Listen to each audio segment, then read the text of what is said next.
Litre water bottle ధర 50 లక్షల రూపాయలు.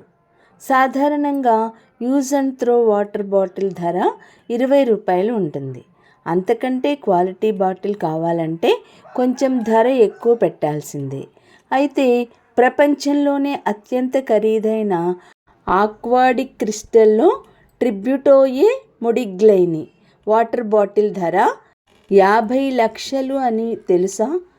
ఈ వాటర్ బాటిల్ ప్రత్యేకత ఏంటంటే ప్రపంచ ప్రఖ్యాత బాటిల్ డిజైనర్ ఫెర్నాండో అల్టమిరానో స్వయంగా 24 క్యారెట్ల బంగారంతో దీన్ని తయారు చేయడమే. అంతేకాకుండా ఈ బాటిల్లో ఐస్లాండ్, ఫిజీ, ఫ్రాన్స్లోని హిమనీ నదుల స్వచ్ఛమైన నీటితో నింపుతారు. మనిషి ముఖాన్ని పోలి ఉండే ఈ బాటిల్ నీటిలో 5 గ్రాముల బంగారం ద్రవ రూపంలో కలిసి ఉంటుందట. 2010లో గిన్నెస్ రికార్డులోకి ఎక్కిన ఈ వాటర్ బాటిల్ ధర ప్రతి సంవత్సరం పెరుగుతూ వస్తోంది.